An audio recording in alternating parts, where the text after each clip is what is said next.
Olá, seja muito bem-vindo ao segundo episódio do nosso podcast aqui hoje, na segunda temporada. O podcast da Jube chega na sua segunda temporada e você pode ver e rever todos os episódios aqui mesmo no canal da nossa igreja. A gente disponibilizou o primeiro episódio, a gente recebeu aqui o Levi, você viu o quanto que foi impactante a história daquele jovem, e eu tenho certeza que você foi muito edificado. Não deixe de compartilhar esse conteúdo nos grupos, nos seus status do WhatsApp e também nas suas redes sociais. Nós queremos muito que essas histórias alcancem muitas e muitas pessoas, porque temos certeza que esse conteúdo vem para edificar e salvar vidas, amém? Você já deve ter visto aí o nosso convidado de hoje, está na capa do vídeo, mas daqui a pouquinho, logo depois da nossa vinheta, eu digo para você com quem nós vamos conversar hoje. Muito bem, agora estamos de volta em definitivo para conversar com um convidado para lá de especial. A gente vai receber aqui um presbítero, não só um presbítero, mas o secretário-geral do DEMED, né, que é o nosso departamento de missão, evangelismo e discipulado. Presbítero Thiago Lopes, paz do Senhor, meu irmão. Paz do Senhor, meu Seja querido bem-vindo. Felipe. A paz do Senhor também para toda a juventude do campo de Messejana. Estou muito feliz, honrado, né? Prestigiado com essa oportunidade, com esse convite de estar aqui, de poder, de alguma maneira, contribuir, né, com o que Deus tem realizado na vida da gente para o crescimento e edificação da nossa juventude, que eu tanto amo, né? Deus sabe a paixão que eu tenho por jovens, né? A história que a gente já viveu. E é isso aí. Estou feliz demais. Amém. Eu quero agradecer de novo. O senhor prontamente atendeu o nosso convite para vir até aqui e falar das coisas de Deus. Não tem nada melhor do que esse assunto. Eu tenho certeza que Deus vai realmente nos direcionar nessa conversa. E, irmão Thiago, eu queria começar... Posso lhe chamar de irmão Thiago? Pode sim. Eu queria começar pelo momento atual, né? O senhor é o nosso secretário-geral de missões aqui do nosso campo. O DEMED tem, assim, feito um trabalho fantástico, salvando, né? Sendo um instrumento de Deus na salvação de muitas vidas. Eu queria que você contasse para nós como é esse trabalho, como é que estar nessa responsabilidade, na linha de frente, né? Desse trabalho das ruas, evangelismo, cruzada. Conte para nós um pouquinho a respeito disso. Pronto, Felipe. Rapaz, para a glória de Deus, já estivemos aí 3 anos, né? E o Senhor nos deu aí mais um ano à frente do Departamento de Missões. É uma alegria muito grande para mim, uma honra poder servir a Cristo e a Igreja Messejana agora no Departamento de Missões. É um grande desafio, não é fácil, né? Porque a obra missionária, ela mexe diretamente com o reino espiritual, né? Sabemos das batalhas, das lutas que enfrentamos, pois graças a Deus a Igreja Messejana é uma igreja muito ativa, uma igreja muito evangelizadora, não há dificuldade em mover a igreja e todas as idades, né? Os adultos, os idosos, os jovens, né? Bastante jovens estão conosco trabalhando, crianças. Então, é uma igreja muito boa de trabalhar essa evangelização, né? E Deus tem abençoado durante esses 3 anos, a partir das cruzadas, né? Muitas cruzadas realizadas, né? Muitas vidas alcançadas, pessoas libertas, pessoas que já deram testemunhos aí de transformação, de libertação, de cura. Pessoas que foram curadas, né? Amém. Curado de cegueira, curado de pessoas que estavam escravizadas à cadeira de roda. Meu Deus. E foi curado também em cruzadas realizadas pelo DEMED. Então, pessoas que realmente estavam no fundo do poço, na depressão. Pessoas que passaram pela cruzada, que estavam ali com aquela idealização suicida, né? Estavam determinados a tirar sua vida, e nós estávamos na rua naquela noite pregando a palavra, fazendo a cruzada, e a pessoa foi atraída, né, pela presença de Cristo, do Espírito Santo, e ali ela ouviu a palavra, aceitou a Jesus, né, e ali o projeto de morte do inimigo foi frustrado. Então, é um trabalho que, graças a Deus, a gente tem visto a cada mês, a cada dia, a cada ano, Deus abençoar, vidas serem salvas, milagres extraordinários realmente acontecendo. E a igreja, né, de Messejana, obreiros, pastores, coordenadores, jovens, né, muitos jovens envolvidos. Isso alegra muito meu coração, porque eu vim de uma geração de jovens missionários, né? Eu fui um jovem missionário, a minha esposa, entre outros da minha geração. E ver esses jovens se despertando com desejo de evangelizar, de pregar a palavra. Jovens que às vezes se demonstravam tímidos, né? De falar em público, de se expressar. E agora a gente vê ali a alegria deles de falar de Jesus. Uma mudança extraordinária, né? Que nos alegra bastante. Indo para as escolas missionárias, né? O DEMED tem investido, tem enviado para as escolas missionárias bastante jovens, né? E isso tem sido um retorno muito bom também para nós. Tem sido bom para eles, porque eles são extremamente, profundamente impactados ali com a realidade do sertão. Treinados, né? Treinados. E quando eles voltam assim, eles já foram pegando fogo, eles voltam assim, incendiando, com vontade de fazer mais ainda. Então, assim, isso nos ajuda bastante, né? Porque é uma mistura. Nós que temos já um pouco mais da experiência, da maturidade, a idade um pouco já passando, né? E a força, né? Porque a Bíblia diz que eles é quem tem a força, né? E a força da juventude. Então, assim, é extraordinário e Deus tem abençoado, graças a Deus. Graças a Deus. Tiago, eu digo uma coisa pro senhor e falo aqui abertamente que você tocou num ponto muito significativo. Você falou o seguinte: a nossa igreja ela é geracional e não há essa dificuldade de envolver as gerações com a obra missionária, com o evangelismo. E aí você citou em especial a juventude. Essa sua ligação com missões, essa sua ligação com o evangelho, com essa chamada realmente assim para as vidas, começou desde quando? Ou houve um dia que isso começou na sua vida? Felipe, naquele dia eu entendi que eu queria fazer isso, eu queria estar servindo a Deus, me posicionando para alcançar pessoas. Pronto, Felipe, eu aceitei Jesus com 7 anos de idade, né? Na escola dominical, entreguei minha vida a Cristo, né? Minha mãe, ela não era evangélica, ela era católica, mas ela me dizia assim, eu gosto dessa religião, ela dizia até assim, e eu vou levar você para a igreja dos crentes, né? E aí começou a me levar para a igreja do Evangelho Quadrangular, na época, né? E me matriculou numa escola, que é a Escola Missionária Eurico Beckstein, que é uma escola da Assembleia de Deus lá do São João do Tauap, né? E eu estudei numa escola evangélica e participava aos domingos da escola dominical na igreja do Evangelho Quadrangular. E ali eu aceitei Jesus com 7 anos de idade, né? E assim, naquela época, que faz tempo, né? Hoje eu tenho 37 anos, a igreja, as pessoas, elas tinham essa paixão ardente por ir aos hospitais, às escolas, a evangelização urbana. E eu via as pessoas se envolvendo, né? E aquilo já acendeu no meu coração, né? Então, eu costumo dizer que quando eu nasci de novo, eu já nasci com um coração apaixonado por almas, por salvação, por ver vidas receber essa maravilhosa graça que me alcançou, né? Então, passei aquele processo da infância, da adolescência, né? Infelizmente, aos 15 anos eu me afastei, né?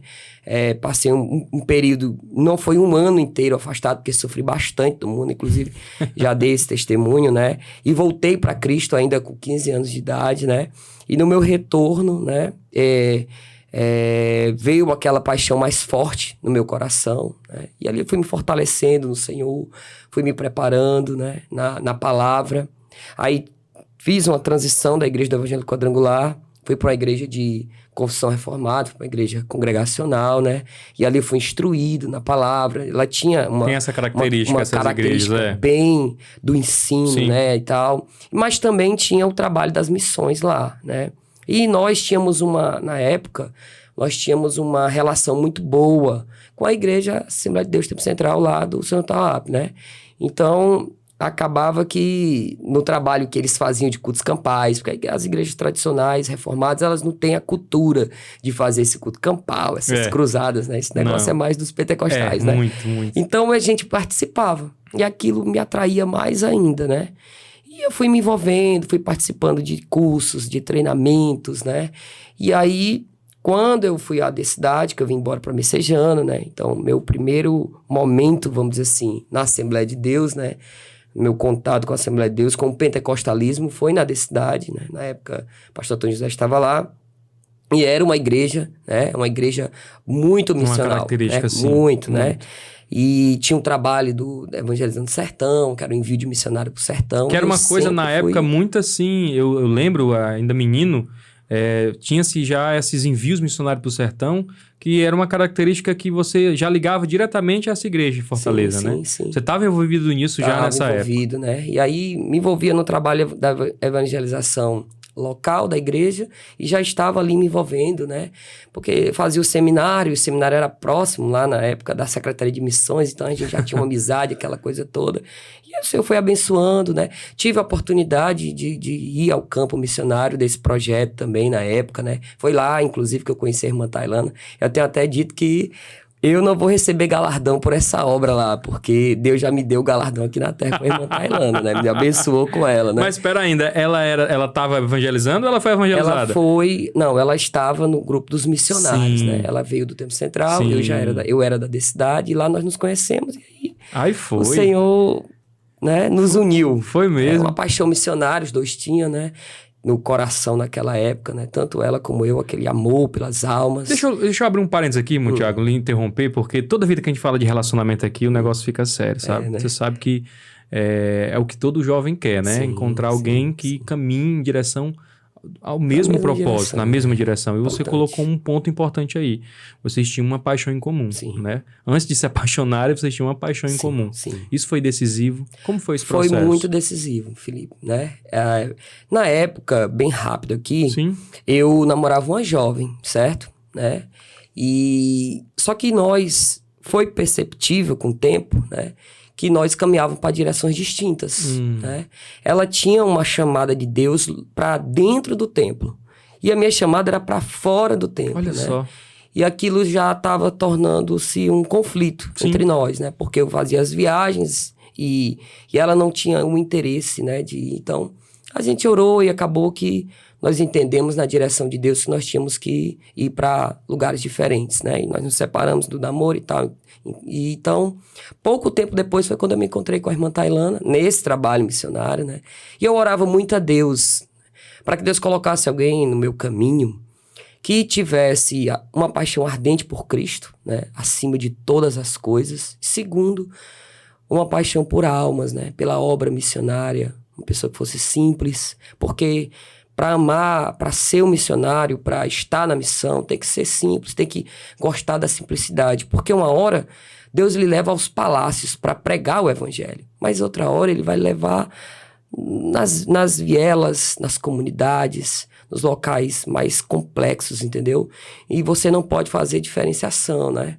Então, eu orava muito a Deus que ela tivesse, principalmente, essa característica da simplicidade, não visse essas coisas, né? Então, quando eu vi a irmã Tailana, meu Deus, quando a gente começou a conversar, eu digo, meu pai, Deus do céu. O senhor ouviu tudo mesmo, porque ela é tudo que eu dizia, né? E aí deu muito certo, e ali a gente se conheceu, conversando, e Deus foi abençoando, né? Hoje, esse ano, vamos fazer 15 anos que estamos casados, né? E ela é uma bênção na minha vida. É uma missionária, né? Ela, de fato, tem amor por almas, por missões. É uma incentivadora, né? Do meu trabalho no DEMED, na obra missionária, e é uma alegria muito grande, né? Que alegria, que bênção. Irmão Thiago, eu vou até abrir aqui uma discussão em torno disso, porque Deus lhe direcionou e você, consultando ao Senhor o tempo todo, obviamente, entendeu que não era uma questão de certo ou errado, mas era uma questão de direcionamento, né? E você optou tenho certeza absoluta, pelaquilo que realmente Deus tinha para ti. E eu queria que você comentasse isso, né? O momento de você enxergar certas coisas que às vezes a juventude insiste, né, meu irmão? Em algumas situações onde Deus tá claro ali que não é uma questão de certo ou errado, mas que não é para ser. E às vezes as pessoas se frustram muito por conta disso. E aí a outra coisa é justamente, depois quando você tomou essa atitude, como esse trabalho começou efetivamente juntos. Né? Você colocou ela incentivadora, mas é junto, né? Ao seu lado ali, ambos pelejando. Aí eu quero que você conte a respeito desse trabalho que você fez a princípio. Como é que foi logo depois do casamento, já iniciando esse processo todo? Pronto, né? Quando a gente ainda noivo, né? A gente retornou desse trabalho, da missão, e fomos encaminhados para uma implantação. Aí nós já estávamos noivos, né? E nós trabalhamos ali mais ou menos uns 5, 6 meses, logo casamos, né? E aí o projeto lá, ele encerrou e eu fui para o Tempo Central com ela. lá para a congregação de Verdes Mares na época, né? E aí lá, quando eu cheguei, interessante. Verdes Mares ali no Mucuripe, né? Não, região? Papicu. Papicu. Interessante. Quando eu cheguei lá, foi me passada a oportunidade, imaginava-se que com a experiência que nós já tínhamos, né, o envolvimento na missão, que eu ia para a missão, mas não, eu fui assumir a juventude. A juventude. Foi. Né? E assim, eu sempre amei os jovens, né? Sempre amei os jovens. Porque eu sei o potencial que eles têm quando eles entendem o propósito de Deus na vida deles e eles se jogam de todo o coração nesse propósito. Aí eles fazem coisas extraordinárias, né? Então, eu assumi a juventude, né? Na época lá. Só que assumi a juventude e aquela chama missionária no coração. E eu disse, rapaz, eu vou levar esses jovens. Vou juntar as duas coisas. Vou juntar as duas coisas, né? E ali a gente começou a conversar, começou a fazer um trabalho de oração, de instrução das Sagradas Escrituras, né? E começamos a direcioná-los para o trabalho missionário mesmo, né? E aí começamos a fazer trabalho visitando as comunidades ali ao redor da Verdes Mares, que ali tinha algumas comunidades bem carentes, sabe? Então a gente ia com esses jovens, né? E iniciamos um trabalho lá que foi assim um divisor, tornou a nossa igreja na época, ela ganhou uma grande evidência dentro do Tempo Central, né? Porque espera-se que esse trabalho de cruzadas, né, ele seja feito tipo por uma secretaria de missão, como aqui no caso nosso, o DEMED, né? Sim. Ou por obreiros já mais experientes, só que lá não. Lá, esse trabalho partiu dos jovens. Então, nós começamos a realizar cruzadas evangelísticas ali no entorno daquele local, ali no Papicu. E assim, Deus fez coisas maravilhosas. Foi um grande despertamento, um grande avivamento mesmo, assim. Na época, a juventude lá era muito desacreditada, sabe? As lideranças mais tradicionais, né? Elas, às vezes, são meio duras com o jovem, né? Então, todo exemplo ruim que o nosso pastor na época lá dava era quando é o jovem. Aí, meu Deus, só presta não, jovem, meu coração pai. de dorama. Como é que pode? Né? Pois é. E aí, só que Deus, ele mudou, sabe? Ele mostrou que era diferente. Pra glória de Deus. Amém.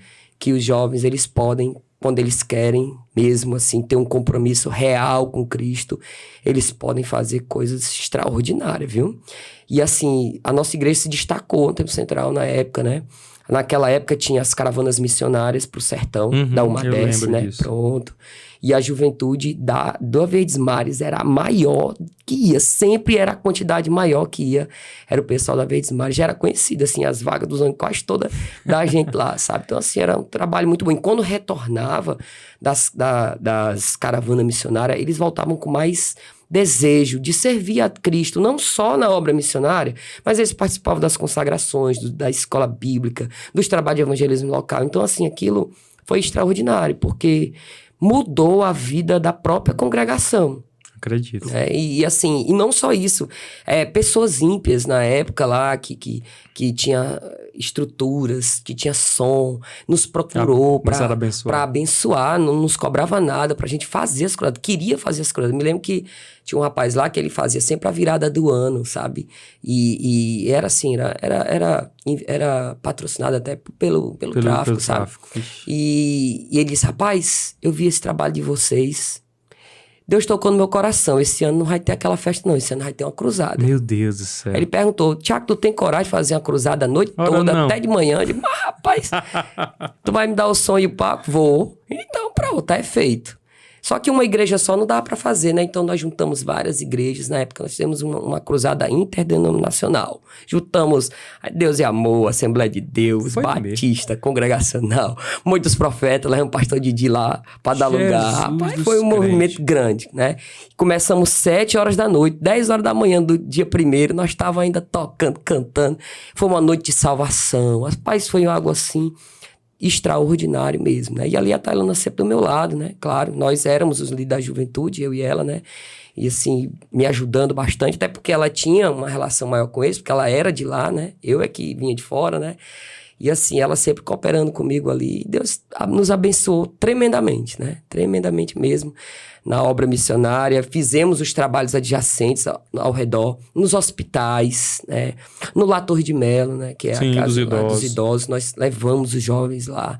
Então, assim, foi um trabalho realmente de missões, assim, bem de expansão mesmo, né? Então, foi tremendo. Eu acho que um dos pontos fundamentais nessa nossa conversa aqui, irmão, Tiago, é quando a gente consegue perceber que o evangelho é a respeito muito mais do outro, né? Sim. A gente é salvo na intenção de ser ponte, né? Sim. Para que outras pessoas sejam salvas. Claro. Então a gente está tão perdido, às vezes, olhando só para a gente, né? Sim. Para nossa necessidade, para as nossas questões, para as nossas dores, e você não consegue entender que se você olhar um pouquinho para o outro, você consegue compreender a razão de existir. Sim. E sim, o evangelho, só o evangelho faz isso. Sim. Juntar, né?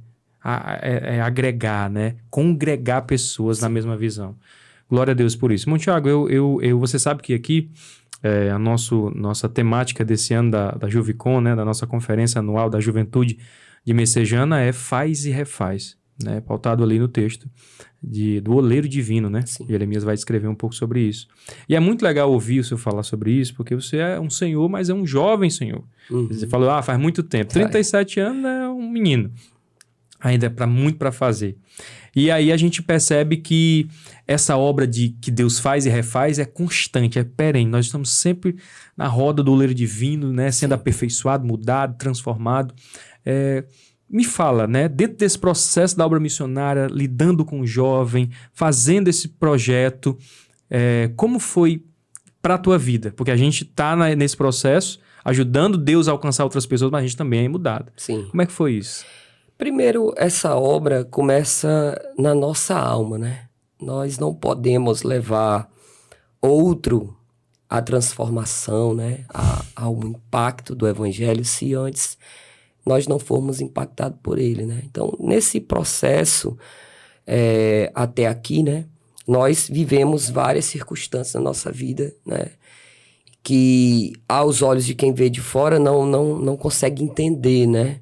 Mas nós que estamos dentro da olaria, vamos dizer assim, né, do Senhor, a gente consegue perceber, assim, os propósitos de Deus, né, as razões pelas quais Ele faz ou não faz, ou realiza ou deixa de realizar determinadas coisas na intenção de nos aperfeiçoar, de nos aprofundar, né, ainda mais para servir melhor, porque o propósito de estar em Cristo é servir. É servir ao reino, é servir ao outro. Mas nós precisamos ser aperfeiçoados, né? E até a volta de Cristo, em que nós receberemos a glorificação, né? O corpo revestido ali da incorruptibilidade, nós estamos nesse processo de aperfeiçoamento, né? E é onde Deus ele vai, sim, mexer com a nossa alma, né?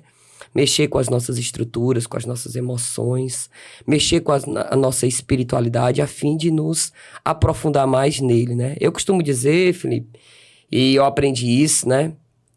De 2018 para cá, né? Que a gente vai já chegar nesse assunto, né? Quando o Senhor guardou os Jonatas, né?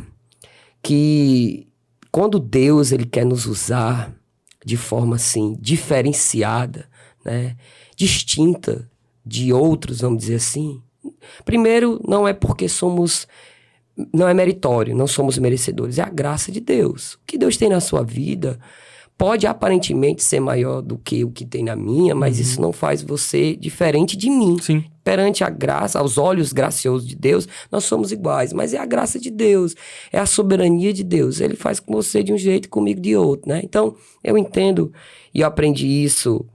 Tive que aprender sentindo na minha pele, né? E de lá pra cá, ainda estou sentindo Deus, assim, amassar mais um pouco, né? Que quando Deus, ele quer nos usar para abençoar outras pessoas. Porque quando nós abençoamos outras pessoas, há uma retribuição. Nós também somos abençoados. Com certeza. A alegria de ver outro ser transformado através do que Deus fez e faz na sua vida, nos fortalece, revitaliza a nossa fé e a nossa vida espiritual, né? Então, quando Deus ele quer nos usar de forma diferenciada e quer fazer algo diferente, ele nos fere profundamente, viu? Ele assim entra mesmo profundamente na nossa alma, além do limite, né? Claro que ele nos dá toda a estrutura e as condições, mesmo que bem ferido, para ficar de pé, né? E aí depois vem ali o processo de restauração, de fortalecimento, e aí você já volta diferente, volta forte, mais resistente, né? Para viver as coisas grandes que estão na frente, preparados para nós, né? Mas ele faz isso. Ele nos toca profundamente, né? Então, isso é um processo que todo cristão ele precisa entender, né? Que ele vai passar, né? Não sei se todos, não acredito que todos vão passar por processos dessa forma, mas muitos vão passar, né? Por isso, entendeu? E quando a gente fala de um processo como esse, a gente vai realmente ser bastante transparente aqui, claro, até onde o senhor assim queira, né?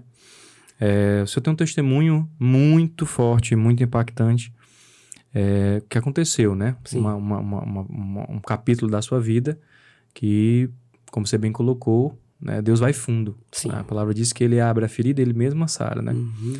E abriu-se, creio eu, que uma ferida. Sim. Ou não, né? Eu quero ouvir o senhor falar. Que foi realmente esse processo que o senhor viveu no âmago, né, da sua família com o seu primeiro filho. Que hoje Sim. o senhor tem... São são três filhos com ele, né? É. Mas o primeiro filho, o senhor bem já disse aqui, o senhor o guardou. Sim. Como foi esse processo, Montiago? Rapaz, Felipe, é uma experiência difícil, viu? Dolorosa. Imagina. Né? Na época, foi em 2018, né? Eu tava num momento muito, muito bom. Eu tava num momento tão bom quanto o que eu estou hoje, né? Tava bem, graças a Deus, com o Senhor sempre, né? Depois que eu me reconciliei, eu fiquei bem firme mesmo em Cristo até o fim, né? Amém. Então, eu tava muito bem com Cristo, né? Tava bem comprometido com o Ministério da Palavra, né? Bastante oportunidades na época. Tava revivendo algo muito interessante. Eu dirigi uma congregação, na época Moriá, né? E tava vivendo algo muito interessante. O quê? Eu estava coordenando a juventude no setor 4, na época, né? O presbítero Luiz Fernando, na época, me deu essa honra, né? E lá eu levei uma proposta realmente de mudança, de revolução, né? E realmente a gente conseguiu, Sim. né? O mérito total de Cristo, claro, né? Mas conseguimos, né? Conseguimos envolver os jovens na evangelização, como sempre eu carrego para esse lado, né? Na evangelização, mas também no ensino da palavra, na oração, né? Na época, a nossa conferência foi a Convictus, né? Então, assim, nós participamos, levamos todo o setor. Foi um envolvimento mesmo bem interessante, reconhecido na época também pelas nossas lideranças. Então, estava vivendo um momento extraordinário. Quando passou a conferência, né? Poucos dias depois, aconteceu isso, né? O meu menino adoeceu, né? E ele se internou no hospital e num quadro respiratório, né? Na época. Chegou lá com a suspeita de H1N1, né? Na época, mas ainda estava em investigação. Que idade ele tinha? Ele tinha 3 anos e 6 meses. 3 anos e 6 meses. E aí, naquele dia a gente... Eu inclusive, estava, no dia que ele entrou no hospital, eu estava com uma agenda naquela mesma noite para pregar na congregação Shekinah, na época, né? E a Tailana disse para mim até assim, não, Thiago, você vai, eu fico aqui, nós somos uma equipe, time, né? né? Um time, eu seguro aqui, você vai lá, né? E vai dar tudo certo. Dê a palavra, pregue a palavra, não se preocupe, vai dar tudo certo. E eu fui, preguei, né? Quando eu retornei para o hospital, ele já estava na UTU, né? E já estava ali aquele bocado de médico em cima dele. Ele era especial, o Jontas, né? Ele tinha síndrome de Angelman, né? E foi decidido que ele ia para UTI, porque o quadro dele estava se elevando. Devido à síndrome também, o corpo ele reage mais lento, né? E aí ele foi para UTI. Quando nós chegamos ali no hospital, eu passei a noite com ele. Ela foi para casa pegar os documentos, as coisas, né? E eu fiquei ali com ele. E foi a última noite que eu vi o Jontas acordado. Foi aquela ali, né? E eu me lembro ainda que eu disse assim pra ele, né? Jontas, não se preocupe não, vai dar tudo certo, né? Nós chegamos junto aqui nesse lugar, nós vamos sair daqui junto, não se preocupe. Fique em paz, o Senhor tá no controle, né? E ele olhando assim pra mim, com o olho bem fraquinho, né? E quando foi assim, às 4 horas da manhã, ele teve uma febre muito forte. E aí decidiram entubar juntos, né? E aí a gente entrou nesse processo difícil, né, meu?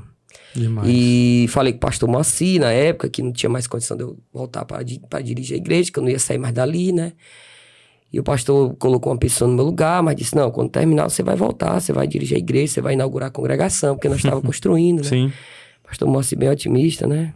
E um homem de muita fé, né? Muita. Nosso pastor E aí eu disse, amém, pastor. Então tá certo, deixa ele lá que eu vou ficar por aqui. E na época, a juventude do Setor 4, estava organizando uma grande cruzada a ser feita ali na Maranata, no Santa Maria. Na época, o pretor Isvaldo, ele dirigia lá. E assim, ele foi muito importante nesse processo. Ele me adotou mesmo, assim, como filho ali, sabe? Ele foi minha força, o pastor Isvaldo.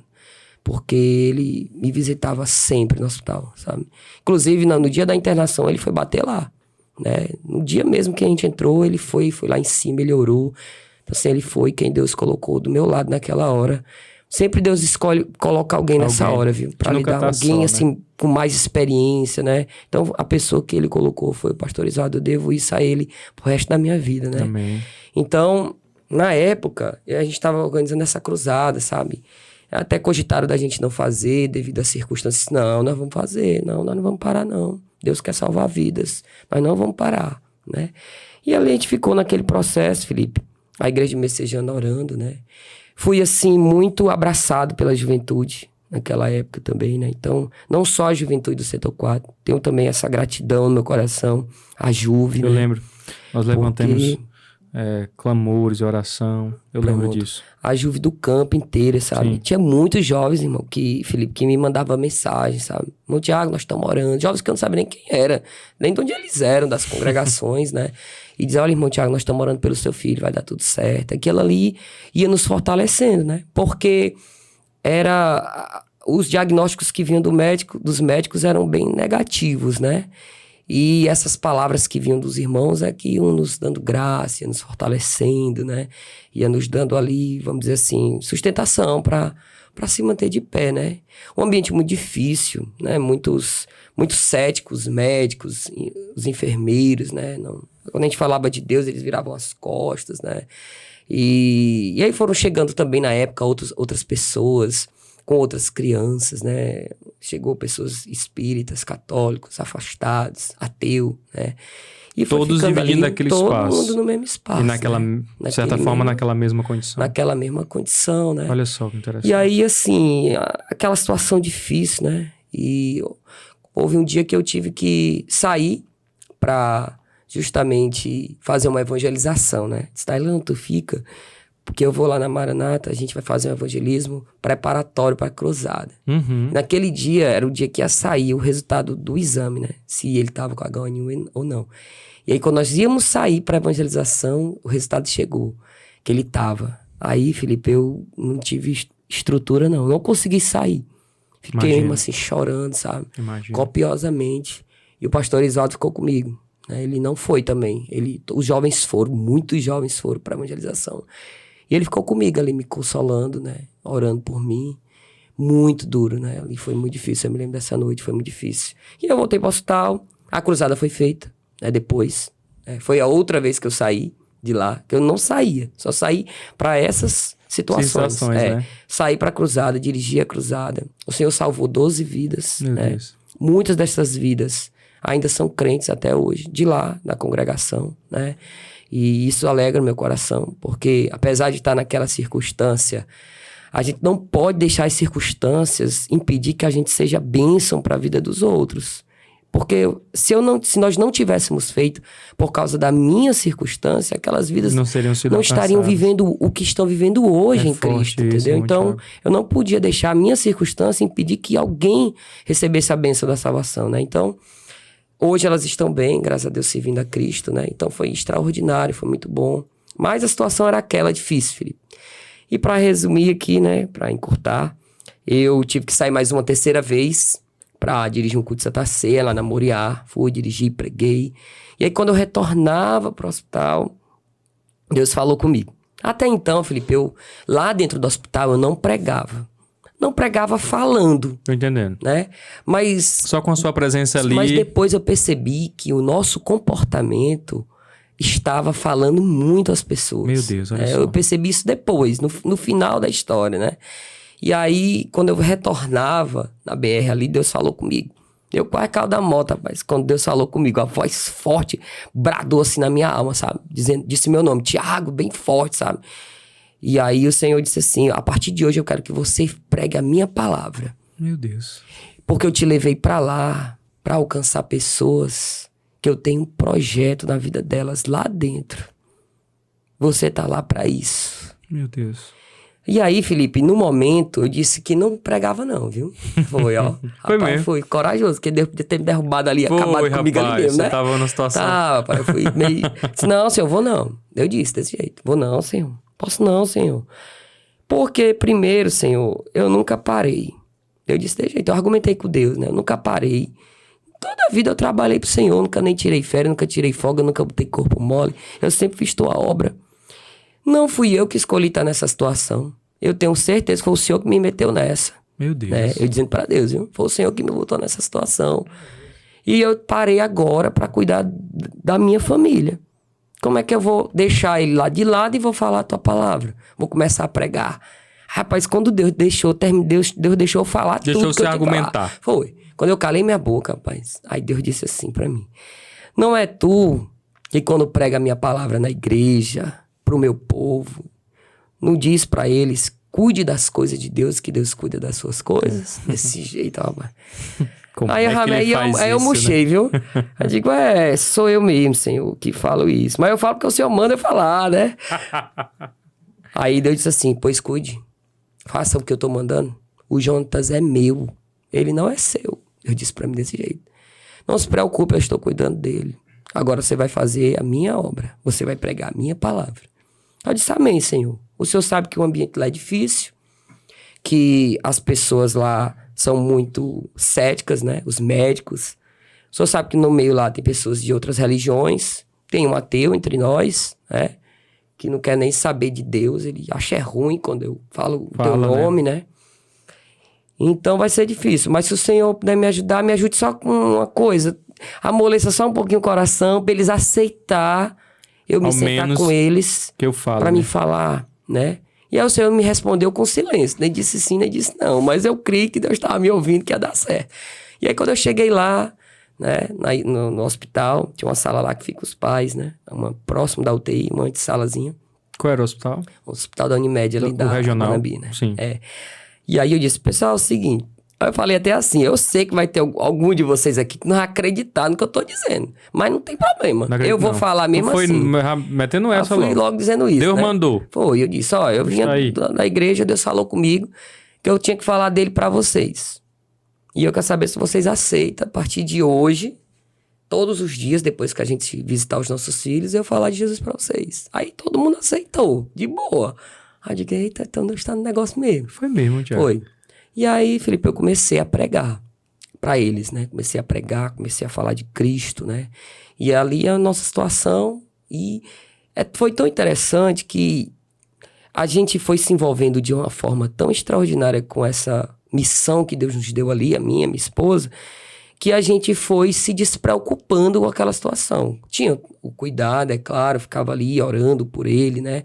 Mas aquilo foi trazendo força aos nossos corações, né? Vocês enxergaram ali o interesse divino, né? Sim, sim. Vocês foram fiéis à visão de Deus. Sim. E aí a gente começou ali a pregar a palavra e o primeiro momento que nós pregamos, uma funcionária da empresa lá, né? Do hospital, ela, quando nós terminamos ali, ela tava chorando, sabe?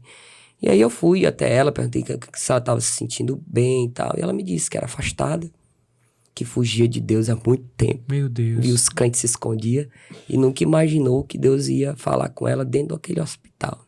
Cumprindo aquela palavra que Deus disse pra mim, que me levava pra ali, pra alcançar pessoas que estavam ali dentro, né?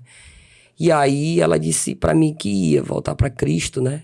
Que no dia seguinte era a folga dela, que ela ia pegar a Bíblia dela, que estava empoeirada, guardada há muitos anos, Meu né? Deus. E que ela ia retornar para a igreja, porque ela entendeu ali naquele momento que aquela era a hora do chamado de Deus, né? E ela foi a primeira alma que que foi alcançada naquela circunstância, né? Aí no dia seguinte foi um copeiro lá, né? Ele ouviu também, mesmo jeito, a mesma cena, né? Ali, tocado. E ele nos perguntou o que ele tinha que fazer para experimentar aquela fé, aquela palavra que eu estava dizendo, né? Eu digo, rapaz, você precisa crer em Jesus Cristo, se arrepender dos seus pecados, confessar o nome dele.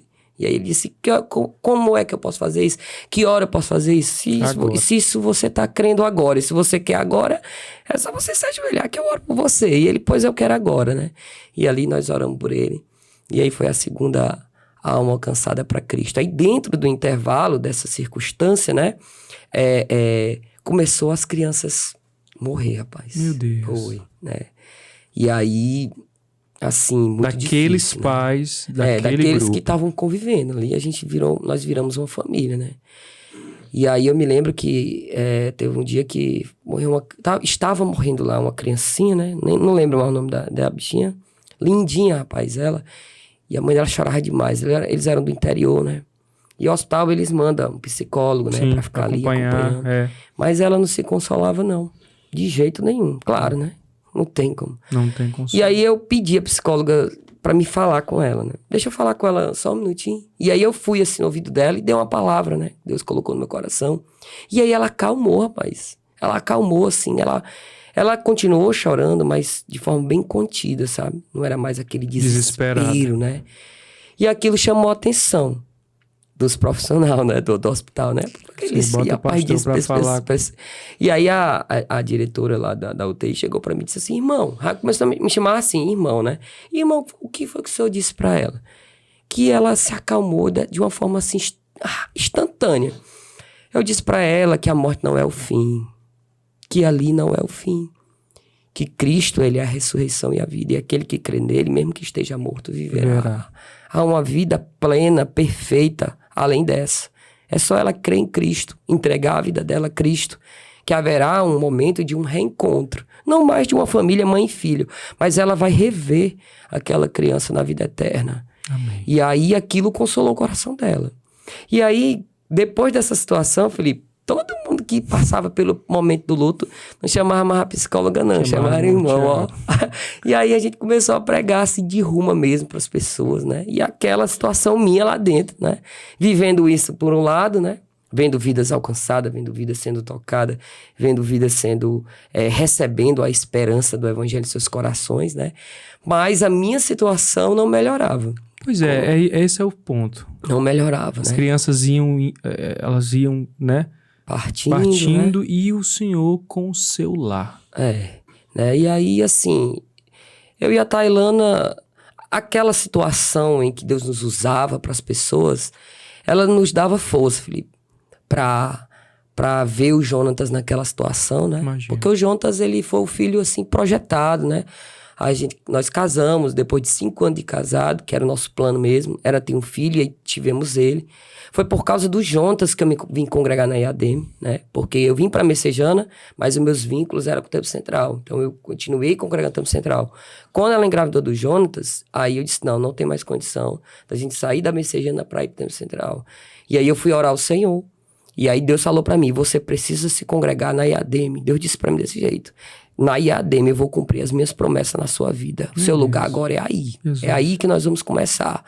E aí foi quando eu decidi, não, Tailana, Deus falou comigo que é aqui que ele vai cumprir as promessas. E realmente, de lá pra cá, né, esses 11 anos, vai fazer agora, na terça-feira de carnaval, foi quando eu decidi ficar aqui, né? Então, na terça-feira de carnaval agora, vai fazer 11 anos que eu me congrego no Campo Messejana. E esse pouco espaço de tempo, embora pareça muito, mas eu já tenho vivido, de fato, genuinamente, as promessas do Eterno se cumprindo na minha vida. Sem dúvida né? nenhuma.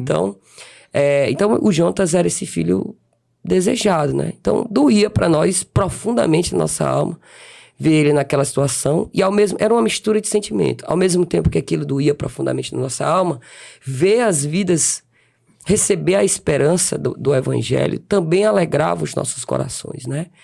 Misto, né? Era uma mistura, sabe, Felipe? E a igreja, né, cuidando de nós, o pastor Isaldo ali direto com a gente, né, nos visitando, levando a palavra para nós, os jovens, as lideranças, os irmãos também falando, então tudo ali nos sustentava, né?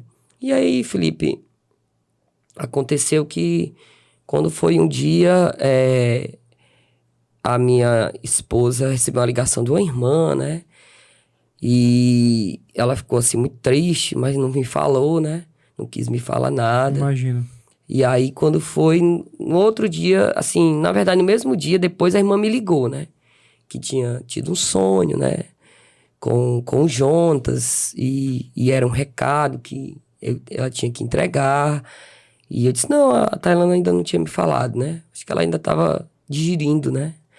E aí eu disse, mas pode falar, irmã, pode falar. Ela disse, pastor, eu era pastor dela, ela congregava comigo, essa irmã. Ela disse, pastor, eu chegava no hospital e vi o Jontas sentado na maca, né, na cama, mas ele estava sentado bem, normal. Porque o Jontas, ele era hipotônico, ele tinha, dentro do distúrbio do Ângelo, ele tinha um problema dele, de motora. Do equilíbrio, sim. Aí ele era bem, bem elétricozinho, sabe? Então ela disse que viu ele sentado, contido, plenamente né? bem. E aí ela disse até assim, que no sonho ela disse assim, o Jontas veio cuidar desse problema respiratório e foi curado de tudo, né? Aí quando ela disse isso, eu já fui entendendo, né? Porque a gente que busca andar no espírito, consegue entender as coisas espirituais, né? E aí eu já fui entendendo, né? Ela disse assim, pastor, eu fui me aproximando do Jontas e fiquei, né? E percebi que ele começou a olhar para mim, né? E o Jontas não falava, né? O que ele falava era verbal, uma né? sílaba, pai, só falava isso, né? Mas não era nem pai. Era só uma palavra qualquer, né? Que foi mais fácil para ele, nas suas limitações, falar. E aí, ela disse que ele começou a falar com ela. E ela percebia que os médicos não entendiam que ele falava com ela. Isso que era uma coisa só entre eles dois. E aí, quando ela entendeu que ele só falava com ela, ela disse assim, olha, irmã, eu quero que a senhora fale uma coisa pro meu pai, pra minha mãe. A senhora não pode esquecer. Meu Deus. Quando a senhora acordar, tem que ser a primeira coisa que a senhora vai dizer pra eles. Gente do céu. Foi, né? E aí ela, diga, Jontas, o que é? Você vai dizer 3 coisas pro meu pai e pra minha mãe. Não esqueça disso. Aí ele disse assim, diga pro meu pai e pra minha mãe que eu fui muito feliz com eles, né? Que eu fui muito feliz, que eles me fizeram muito feliz nessa vida. Muito feliz. Segunda coisa, diga pro meu pai, pra minha mãe, que eu amo muito eles. E sei que eles me amaram muito, né? E a terceira coisa, ele disse, né, através lá da irmã, que ele estava bem. Diz, só diga pra eles que eles fiquem em paz. Eu estou bem. Eu não sinto nada. Eu estou muito bem. Diga pra eles isso. E aí, quando ela terminou de dizer isso, rapaz, aí ficou sério, viu? Aí eu baixei minha cabeça, né? Chorei ali bastante, né? E aí cheguei pra Tailândia, falei que a irmã tinha falado comigo também. Aí eu disse, Tailândia, nós temos que aceitar a vontade de Deus. A Bíblia diz que a vontade de Deus é boa, perfeita e agradável, ainda que ela seja contrária à nossa vontade. Nós não sabemos os propósitos de Deus.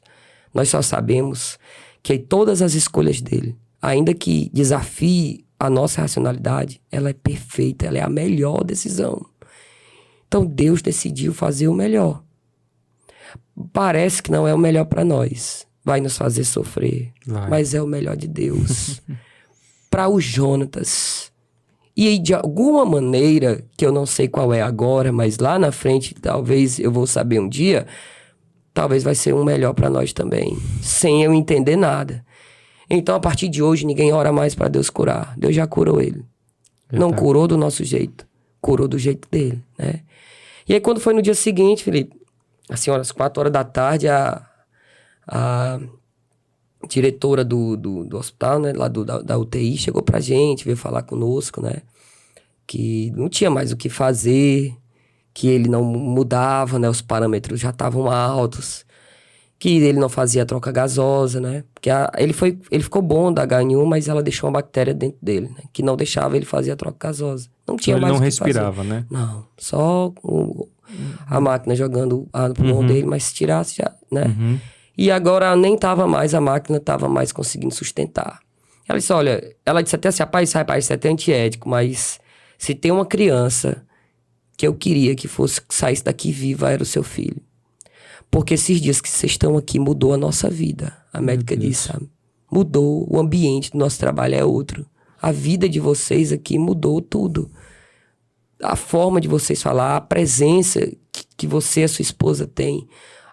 Uma presença que tem nos juntos, que a gente não sabe o que é, quando entra lá a gente sente, né? Então, se tinha uma criança que a gente queria que saísse daqui no braço de vocês bem, da alta, era o Jontas, mas não tem mais jeito. E ela chorando, rapaz. Eu disse assim, doutora, fique em paz. Ontem o Senhor falou para mim que essa era a vontade dele. A gente entende. E nós também fizemos tudo o que tinha que fazer. Nós oramos, a igreja orou, os irmãos oraram. Mas Deus é soberano. Nem sempre o que nós queremos, a maneira que nós queremos, é a melhor forma, é a melhor maneira, é a melhor escolha. Deus é sábio, Ele sabe o que é melhor. Embora, muitas das vezes, o melhor de Deus vá causar feridas profundas na nossa alma. E aí eu disse assim, isso era às 4 horas da tarde, eu disse para ela, doutora, nós vamos ter quanto tempo, né? Ela disse, rapaz, pode ser agora, pode ser depois, né? Eu disse, não, doutora, não vai ser agora, não. Deus vai nos dar a oportunidade de passar mais umas horas junto, né? Aí eu disse, como é que eu posso trazer... eu posso trazer um violão pra cá? Eu disse pra ela, né? Qual era a possibilidade, né? Disse até assim. Porque na época o hospital tava, tipo assim, numa quarentena. Ninguém podia subir, porque tava um distúrbio da HN1 na época, né? Eu lembro disso, lembra, 2018. Né? Pronto, aí não podia subir. Aí ele disse, rapaz, se você conseguir fazer subir um violão aqui, você pode fazer o culto aí, o que você quiser fazer. Se ele chegar, eu digo, não, ele vai chegar. E chegou mesmo, sabe? Chegou o violão. E aí ela disse, mas o que você quer fazer? Eu quero fazer um culto. A senhora deixa eu fazer um culto? Um culto? Eu quero fazer um culto de ação de graça. Eu quero louvar a Deus. Agradecer pelos 3 anos e 6 meses que o Senhor me alegrou com a vida do Jontas, que ele me fez muito feliz, né? E a minha esposa. Então eu preciso agradecer a Deus. Eu tenho que louvar o Senhor. E ela não entendeu nada, né? Esses crentes são doidos mesmo. Os crentes estão perturbados. Aí eu sei que o violão chegou, rapaz. E aí nós começamos a fazer o culto. E ela disse assim, olha, a gente vai continuar aplicando as medicações nas horas que tem que ser, mas não vai ter mais jeito, né? Conforme ela dizia lá. Chamou só o paliativo, né? Aí a gente cultuando, assim, o Senhor assim manifestou mesmo assim uma presença gloriosa, né? Alguns dirigentes chegou lá, não sei como foi que eles subiram não, mas chegou o dirigente, chegou o esposo, sei que tinha um pedaço da EADM tava lá, viu? Tinha um bocado de crente lá, viu?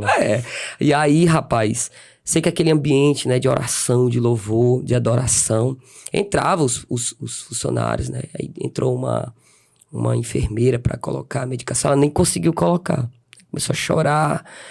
E disse assim, irmão, eu não consigo acreditar que o Jontas está partindo, porque a expressão do corpo dele não é de um corpo que está em falência, que está morrendo, né? Ele está com o rosto tão em paz. E ele não está morrendo. Aí eu disse assim, minha querida, quem disse para você que um crente morre? Um salvo, eu disse até assim, um salvo não morre, não. Um salvo não morre. Jesus disse, eu sou a ressurreição e a vida. Aquele que crê em mim, mesmo que esteja morto, viverá. Não há morte para aquele que deposita sua fé em Cristo. Não há ninguém morrendo aqui. Ele está mais vivo do que nós, né? E aí ela deu um relato, né? Que eu disse no começo, que não falava nada, mas nosso comportamento, né? Falou mais, né? E aí ela disse assim, olha, irmão, deixa eu dizer uma coisa para o senhor. Muitas vezes, quando os irmãos entravam aqui, o senhor, sua esposa, para orar, para ler a Bíblia para o Jonatas, todos os profissionais da UTI paravam para ouvir o que o senhor estava dizendo. As palavras, o texto que o senhor lia, a oração que o senhor fazia.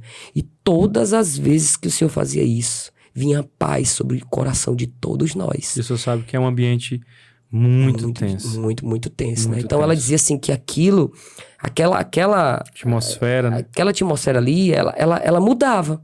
E ela dizia assim, irmão, era tão incrível que a noite da gente era uma noite perfeita. Não tinha intercorrências, não tinha problema. Tensos, as coisas ficavam em paz. E a gente sentia que não era algo normal, havia algo diferente ali quando os irmãos faziam isso, né? E todas as vezes que nós... Porque o Jontas, ele ficou, como ele era especial, né? Ele ficou tipo numa salinha de vidro, assim, né?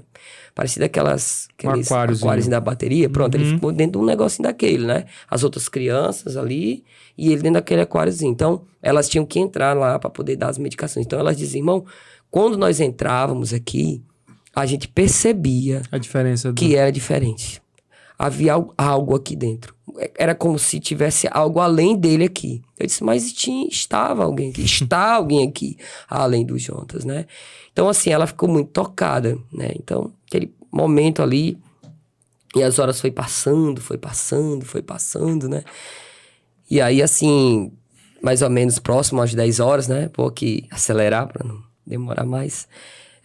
Veio uma médica questionar aquele momento, né? Ela disse até assim, rapaz, eu não tô entendendo nada aqui, porque como é que pode outras pessoas no ambiente desse estavam gritando, estavam desesperado, estavam se esbravejando, culpando a gente, e vocês estão cantando, vocês estão adorando a Deus. Aí ela fez uma pergunta, rapaz, infeliz, sabe? Acho que foi infeliz, porque ela não houve nem sensibilidade da parte dela. Mas foi bom ela ter feito a pergunta, porque eu dei uma boa resposta, né? Ela disse assim, como é que vocês louvam ao Deus, né? Que tá levando o filho de vocês. Olha só. Né? Aí eu disse assim, agora a senhora fez uma pergunta, eu vou lhe responder como é que a gente tá louvando a um Deus que tá levando o filho da gente. Deixa eu lhe explicar uma coisa. Olha, doutor, quando aquela máquina parar, eu apontei para a máquina que tinha os parâmetros, né? A senhora vai me entregar um atestado de óbito dizendo que meu filho morreu, me dizendo a causa, vai bater no meu ombro para me consolar, vai me dizer algumas coisas que a senhora acha que vai me consolar, e eu vou pro meu lado e a senhora vai continuar aqui pronta para assinar o óbito de mais alguém, né? Mas deixa eu lhe explicar o que realmente vai acontecer aqui quando aquela máquina parar. Olha, doutora, quando aquela máquina parar, essa criança ela vai romper o natural para o sobrenatural. Ela vai chegar num ambiente perfeito, maravilhoso. E o que vai acontecer aqui, e é o que está acontecendo, é que ele vai ser curado de tudo, de tudo. Ele veio para cá para ser curado de um problema respiratório, e agora ele vai ser curado do problema respiratório e da síndrome, que a ciência jamais poderia curá-lo, mas ele vai ser curado. Por quê? Porque quando aquela máquina parar, há homens de branco aqui nesse lugar, que a senhora não vê e não sente, porque não pode ver e não pode sentir, mas eu sei que eles estão aqui, aguardando para ir com ele. Ele vai levar ele. E esses homens o levarão à vida eterna. Quando ele chegar lá, doutor, vai ser o primeiro milagre que ele nunca imaginou, porque ele não entendia, mas ele vai ver isso acontecer. Ele vai perceber, quando ele olhar para o chão, que os seus pés estão sobre ruas de ouro. O Jonatas nunca andou, doutor. Ele precisava dos meus braços para se locomover. Mas agora ele está em pé pela primeira vez sobre os seus passos, sobre os seus pés, né? E ele vai poder, os seus primeiros passos da sua existência, vai ser na vida eterna, nas ruas de ouro das mansões celestiais. Ele vai andar, doutor.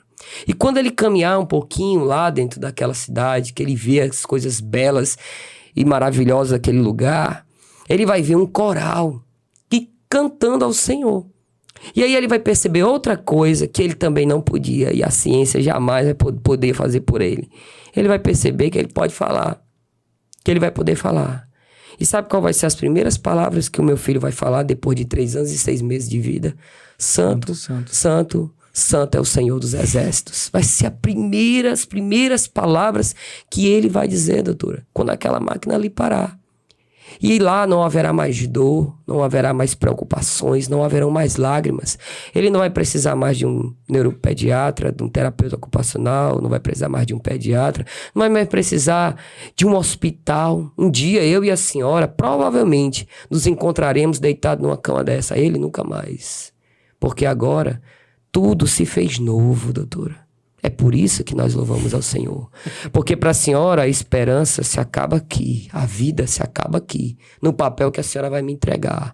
Mas para mim, que tenho a minha fé centrada em Cristo, agora é que está começando. Agora é que a vida começa. A verdadeira vida começa agora. Porque agora não haverão mais nenhuma das dificuldades e das adversidades que a vida nos impõe. A partir de agora é um estado de perfeição. Aí ela ficou calada, né? Não tinha mais o que dizer, né? E aí, Felipe, quando foi 11 horas, Deus falou pra mim que ia levar o Jonas, né? Deus falou pra mim assim, se despeça dele, né? Que eu vou levar. E aí eu pedi a Deus mais um minuto, né? E assim, eu vi a grandeza de um Deus que é Deus, que nos sonda, né? Mas que ao mesmo tempo ele parece assim, vai parecer uma heresia até, parece humano, sabe? Embora Cristo é homem, né? É humano, né? Sim. E aí Deus, ele permitiu. Eu sou tão grato a Deus por isso, sabe? Porque Deus poderia dizer, não, eu vou levar, usar a sua soberania, né? Claro que eu ia aceitar, eu tinha aceitado. Mas Deus disse assim, pois louve mais um hino. Porque eu disse assim, Senhor, deixa eu louvar só mais um hino com ele. E aí Deus disse assim, pois louve mais um hino com ele. Sabe assim, eu achei isso de Deus assim, extraordinário. Deus, ele olhou, foi sensível, sabe? Ao meu pedido, né? E eu louvei um hino, né? Aquele hino, ele é exaltado, né? Ele exaltado. Isso, né? Exaltei ao Senhor, né? Ali. E quando terminou, eu falei com o Jonas, né? Disse, olha, Jonas, chegou o momento, né? Da nossa despedida, né? Não há mais o que fazer. O Senhor já decidiu. Como eu havia lhe prometido que nós íamos sair junto, nós não vamos sair junto, não para o mesmo lugar. Eu vou voltar para casa, eu vou voltar para Moriá, porque Deus ainda tem alguma coisa comigo nessa vida. Mas você, Jonas, você passou na minha frente. Você já vai morar no céu. Olha que coisa maravilhosa. Isso eu dizendo no ouvido dele, né? Uhum. Então, Jonas, agora, daqui a pouco, daqui a alguns segundos, você vai entrar num lugar extraordinário. Aquele lugar que eu falava muito do céu pra ele, Falava, sabe? né? Falava. Olha, se tinha um canto que eu falava pra ele, era do céu, viu? Era assim que eu tava preparando mesmo. Eu nunca imaginei. Porque pros outros eu não falo tanto, né? Mas pra ele eu falava demais do céu, sabe? E aí eu disse, ó, Jonathan, lembra das ruas de ouro, dos muros de pedras preciosas? Ah, você vai ver isso tudo agora. Você vai andar, Jonathan, a primeira vez. Mas tem uma coisa interessante que você não pode perder a chance. De jeito nenhum. Quando você chegar lá, Jonathan, não se preocupe com as coisas lindas que você vai ver, não. Olhe pra frente. Lá na frente tem um trono. O Senhor está lá. Corra como você sempre desejou no seu coração. Porque, Felipe, doía na minha alma, porque eu sabia que ele queria andar e não podia, cara. Eu imagino. Entendeu? Então, assim, quando ele disse, Jonas, agora você vai poder andar, entendeu? E você vai poder correr. Então, corra de verdade. E vá até o trono de Deus. Tenha um abraço em Cristo. E agora viva uma vida plena naquele lugar. E não se preocupe, não é a Deus. Eu disse, não é a Deus, né? É até logo. Eu e a mamãe também vamos pra lá, viu? Fica lá, nos esperando, que quando nós cumprir a nossa missão, nós vamos nos encontrar de novo. E vamos viver eternamente com Cristo, né? Então ali o Senhor... a Thalana foi lá também, disse as palavras dela, né? E o Senhor guardou o Jonas, né? Levou o Jonas. E ali fechou aquele capítulo, né? Daquele momento, né? E depois o Senhor nos levou lá de novo no hospital, né? Depois de uma semana, mais ou menos, o Senhor mandou retornar lá, rapaz. Digo, Senhor, eu vou retornar ali. Vai. E eu vou fazer o que lá, Senhor? As 13 famílias, nenhum deles aceitaram a Jesus, mano. E aí o Senhor disse assim, você vai lá, porque nós temos que terminar a obra. Eu disse assim, tá bom, eu vou lá. E aí eu fui, subi, eles deixaram eu entrar, né? Lá na UTI, estavam todos aqueles eles... que estavam lá ainda. Ainda estavam lá. Depois da sua saída. Mas estavam todos eles ainda, né? E aí eu preguei uma palavra para eles, né? E eu falei da verdadeira paz, né? E aí eu disse assim, olhem para mim, para minha esposa. Naturalmente era para nós estarmos desesperados, depressivos, com sentimento de perca, de derrota, perdemos, né? Sim. Mas olhe para nós não perdemos nada. Nós não podemos perder o que não nos pertence. O Jonas era de Cristo. Nós devolvemos o presente que recebemos de Deus. Nós estamos em paz, porque a verdadeira paz, ela se sobressai ao dia da adversidade. Eu disse para eles. Porque a verdadeira paz não é a ausência do conflito, mas é a segurança em Cristo na hora do conflito. Porque a verdadeira paz não é um sentimento, é a presença de Cristo habitando na alma do homem. Amém. Eu estou cheio de Cristo, eu disse para eles, né? Então, vocês precisam experimentar isso. E aí eu mandei eles ficar em pé, né? E aí eu fiz um apelo, né? Confiando ali, claro que o Senhor ia completar a obra, porque ele disse que era isso que ele ia fazer, né? Esse era o interesse. Eu disse, olha, vocês querem aceitar Cristo, né? Entregar a vida de vocês, ser uma nova criatura, né? Não é ser evangélico, é ser uma nova vida, ter uma nova vida, experimentar essa verdadeira paz. O ateu foi o primeiro que entregou a vida a Jesus, mano. Jesus. Foi. Cristo. Aí todos eles entregaram a vida a Jesus, né? Todos eles. Todos. Todos aceitaram a Cristo, né? Jesus Cristo. E aquela que era espírita depois até conversou comigo e disse que o Cristo que eu pregava não era o mesmo Cristo da mesa branca, do Allan Kardec, né? Porque eles falam de Cristo também. Ele disse, não é ele. O Cristo de lá é uma teoria que você não vê e não sente, mas esse que você pregava, ele é real. Nós vimos e sentimos na vida sua, da sua esposa e do Jonatas. É impossível. Por isso que eu me entreguei a Jesus, porque esse Jesus é verdadeiro. Ela me deu esse testemunho. Inclusive, depois eles nos levaram, eu e Tailana, na casa deles, nos familiares deles. Então, nós pregamos para muitas outras pessoas através deles, abriram, né? Então, Deus ele foi abrindo portas ali, né? Então, foi assim que aconteceu, né? Foram 28 almas alcançadas para Cristo durante aqueles 17 dias que eu passei ali, né, com a minha esposa naquele momento, né? E ali nós retornamos. Essas vidas foram alcançadas, as 13 famílias, né? E assim, Felipe, foi muito doloroso para mim depois voltar para a realidade. Para uma vida sem o Jonatas. Tô entendendo. Porque uma coisa, você é um casal. Aí quando você tem um filho, sua vida gira em torno dele. Não é mais. Mas agora você não tem mais. Ninho vazio. Então você tem que reaprender a ser um casal de novo, né? E aí eu me lembro que eu saí com a Tailana. Primeiro eu fui em casa, né? Quando eu fui em casa, vi ali o quarto do Jonatas sem ele, mano. Sabe assim, a rede dele, os brinquedos, o pico. Rapaz, foi doloroso. Aí, varão, ali eu tive meu momento. Ali assim, foi quando você... gritar. Não, a realidade... Você teve a oportunidade de fazer o que você não fez em lugar nenhum. Foi. Ali eu gritei, viu, varão? Ali você foi... Ixi. Ali eu me derramei. Pai que perdeu um filho. Foi. Não, ali não era o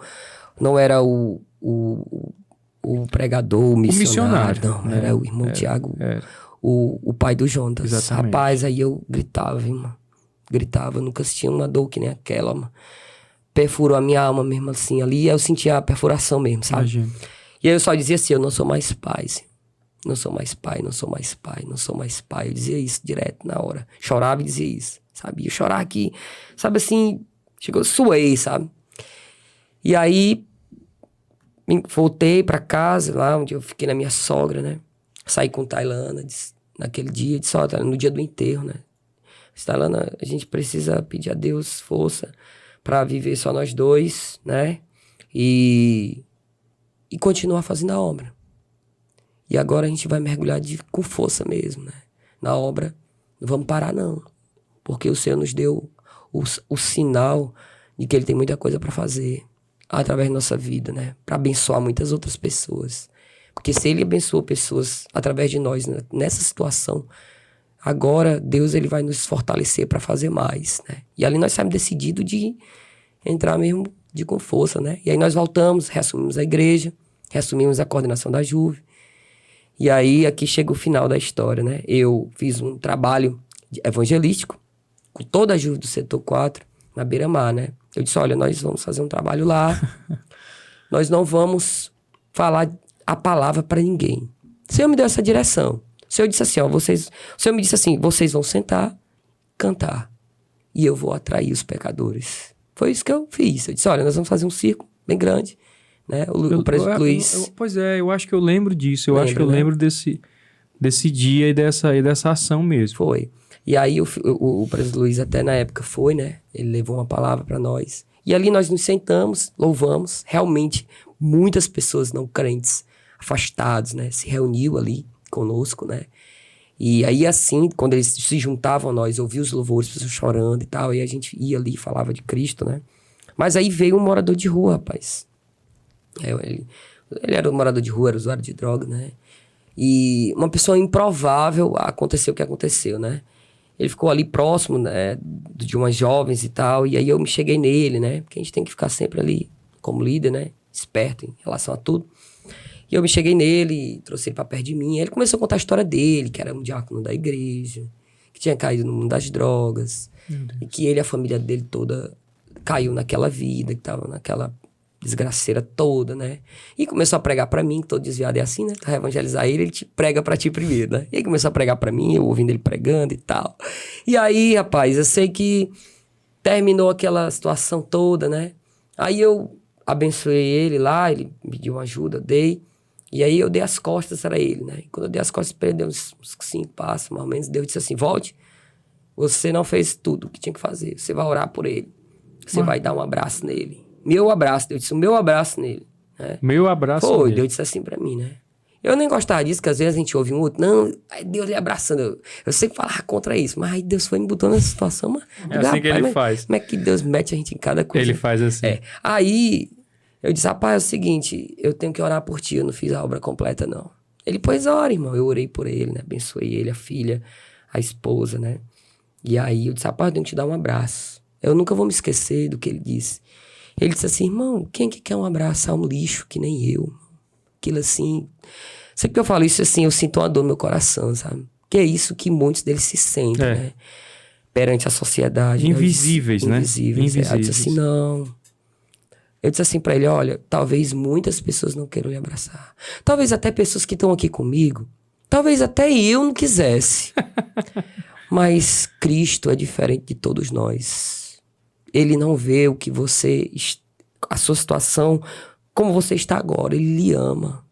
Então, pra ele tanto faz como tá você ou não. Ele quer a sua alma, ele quer o melhor pra você. E ele me mandou lhe dar um abraço. Ele, não, irmão, mas não dá certo não, tô sujo, só tá limpo. Não tem problema não. Não, irmão, você sabe que nós faz tempo que eu não tomo banho, eu sei, nós estamos no verão. Né? Geralmente é na chuva que eles tomam banho, né? Digo, eu sei, mas não tem problema não, irmão. Eu vou lhe abraçar. Não, digo, ó, rapaz, você vai ter que deixar, porque eu vou lhe agarrar à força. Você vai se estribuchar. Esses meninos tudinho dá vida por mim. Eles vão achar que você tá fazendo alguma coisa comigo, eles vão lhe dar uma mó de peia, então deixa eu lhe abraçar que é melhor. Aí ele, pô, me abraça. Eu abracei ele. Abracei ele como se eu estivesse abraçando a minha esposa, pai. Porque se é um abraço de Deus, não pode ser qualquer um, né? Tem que ser um abraço Tinha que ser um abraço afetuoso. diferente, né? Com certeza. Então deu aquele abraço nele. E aí quando eu dei esse abraço nele, né? Ele agradeceu, ficou choroso, né? E aí eu me despedi dele. Quando eu me despedi dele, Felipe, ele disse assim, ó. Ei, irmão, eu tenho uma coisa pra te dizer. Deus, ele tem um presente pra te entregar esses dias. A tua mulher tá grávida e é outro varão. Né? Rapaz, quando ele disse aquilo, rapaz... Outro varão, né? Claro que foi Deus, óbvio, né? Obviamente. Não foi, ele não disse uma palavra aleatória pra me agradar. Como é que ele sabia que eu tinha um varão? Já tinha tido um, né? Ele disse, Deus tem outro varão pra te entregar. Meu Deus. Até o final dessa semana, ela vai sentir os sintomas e tu vai te lembrar que Deus falou contigo hoje. Desse jeito. E aí eu contei pra ela, né? Disse, Tailândia, contei pra ela, pra uns irmãos. Só, Tailândia, aquele abençoado, rapaz. Eu disse até assim, lá e vai, meu Deus do céu. Eu fiz uma oração, me virou, foi profeta de novo. E aí, rapaz... É um abraço de Deus, né, Montiago? É um abraço de Deus, né? E aí, eu sei abriu um espaço ali pro espírito profético. Sim, aí eu falei pra ela, né? E aí, passou-se os dias, realmente, quando foi assim, no sábado, rapaz, à tarde, tinha acabado o ciclo de oração. Ela já tava chorosa o dia todo, né? Eu nem lembrava mais, achava até que ela tava com alguma depressão, né? Digo, meu Deus, e agora? Aí eu disse, Tailândia, se senta aqui e me conta a história. O que tu tá sentindo, né? Aí ela começou a me contar. Aí eu me lembrei. Rapaz, tá aí. Aí eu usei uma expressão lá do sertão, né? Que a gente escuta muito lá. Tu tá prenha, Tailândia. Deus usou aquele homem. Pode fazer o teste. Não tu deu tá outro. prenha. E é um homem do jeito que Deus disse. Aí quando ela fez o exame, que deu positivo, aí Deus disse assim, ó. Agora eu te fiz pai de novo. Meu Deus. Aí eu me lembrei do dia que eu dizia, eu não sou mais pai. pai, não sou mais pai. E aí Deus disse, eu te fiz pai de novo, né? Então, tá lá o John Wesley hoje com 5 anos, né? Uma bênção de Deus pra minha vida. E aí de lá pra cá, isso realmente impactou a minha alma, né? Profundamente. E realmente eu percebi, Felipe, que o irmão Tiago, a irmã Tailândia, antes de 2018, ele é totalmente diferente desse Tiago depois dessa experiência. Antes e depois da olaria, né? O que Deus fez, entendeu? E está fazendo através das nossas vidas. Uma porta dos céus se abriu de uma forma diferente, sabe? Para nós, sobre nós, né? Uma proximidade com Cristo. Algo que eu ainda não consigo te explicar, entendeu? E na própria obra do Senhor, né? Às vezes as pessoas podem olhar e não entender as coisas, né? Mas eu aprendi isso. Quando Deus quer nos fazer grande, né? Grandes homens e usar de forma grandiosa, primeiro ele precisa te levar ao vale da sombra da morte, te levar lá na olaria mesmo, entendeu? Te amassar bem muito, amassar bastante para poder fazer algo novo, refazer, né? Algo novo, para encher mais, para transbordar, para fazer de você bênção extraordinária para a vida de outras pessoas. É isso que está acontecendo. É isso que está acontecendo. Eu acho que vocês pouco ouviram a minha voz nesse episódio. Deus falou profundamente, inclusive comigo. Amém. Eu tenho certeza que com muitas pessoas que estão acompanhando esse episódio, talvez seja o maior que a gente já fez, mas, bom, Tiago, eu acredito piamente que não terminou essa obra, você acredita? Não. Tem muita coisa ainda que Deus vai fazer, lhe direcionar, porque muitas e muitas pessoas, pais, mães, famílias, precisam ouvir isso. Amém. E jovens. Nós estamos nesse lugar, meus irmãos, onde em todo o tempo Deus abre uma oportunidade de fazer uma coisa nova nas nossas vidas, para aqueles que estão dispostos a isso. E para aqueles que de alguma forma acreditam que eu acho que não vai acontecer nada, porque aconteceu lá atrás e eu, de alguma forma, até dentro da igreja, sabe, Tiago? Sim. Me esfriei, me afastei. Deus refaz também. Refaz. Então, eu quero agradecer a você, meu irmão, do fundo do meu coração, pela oportunidade que você nos deu de nos abençoar com esse testemunho. Amém. Eu não me canso de ouvir esse testemunho, já ouvi ele de várias formas, mas ficou registrado aqui. E aí, irmão Tiago, não sei porquê, mas o senhor é um homem tão talentoso com as palavras e um fino leitor. Eu não sei se já passou isso pela sua cabeça, mas essa história, ela precisa virar um livro. Já passou, né? E já me disseram para me fazer isso, né? Estou esperando em Deus o momento. Vai acontecer. Mas vai acontecer. Creio que sim. Porque essa história, escute isso, essa história não é uma história com E. É uma história com H grande do que Deus fez. Sim. E é um testemunho que vai além da vida de vocês. Vai, verdade. Obrigado por isso. Amém. E obrigado a você que ficou conosco até aqui. Muito obrigado. Por favor, eu lhe faço um pedido. Compartilhe este episódio com quem você acha que precisa. Eu acho que todo mundo precisa. Mas eu tenho certeza que vai vir aí na sua cabeça agora uma vida que você vai só mandar, vai só encaminhar esse vídeo no WhatsApp, no Instagram, e Deus vai falar profundamente com alguém. Escute o que eu estou dizendo aqui, irmãos. É forte isso. Muito obrigado por tudo. Me despeço aqui do presbítero Tiago Lopes. E ele vai encerrar aqui o momento. Vai dizer, nos próximos poucos segundos que nos restam, algo que vem no coração dele para a nossa vida, para a vida da nossa juventude. E se você ficou até aqui, não deixe de compartilhar, não deixe de dar like, comentar esse episódio. Muito obrigado ao presbítero Ginaldo Félix, nosso diretor, sonoplasta, o homem que está aqui por trás da cena, nos auxiliando de forma tão preciosa aqui, cedendo esse espaço para que a gente pudesse fazer esse projeto que vem do coração de Deus para a nossa juventude. Presbítero Tiago, por favor, nos abençoe aí nesse final de episódio, convidando essas pessoas para estarem nesse lugar. O que é fazer e refazer? Glória a Deus, né? Quero agradecer a todos por esse momento maravilhoso. Deus é um Deus que faz, mas Ele é um Deus que refaz, né? É a sua misericórdia, a sua graça. Nós precisamos nos dispor para que Ele faça e para que Ele continue sempre refazendo em nós. Como eu disse, nós estamos numa trajetória de aperfeiçoamento, em que Deus sempre está refazendo em nós, para vivermos as coisas grandes e fazermos coisas grandes para a glória dele, né? Amém. Encerro com o texto da Palavra de Deus, de 1 Coríntios capítulo 10, versículo 31, né? Que traz para nós a finalidade de ser feito e de ser refeito em Cristo. Quer comais, bebais, ou façais qualquer coisa, que tudo seja feito para a glória de Deus. Esta é a finalidade de ser feito e de ser refeito em Cristo. Viver para a sua glória. Amém. Glória a Deus. É isso. Até o próximo episódio. Tchau. Amém.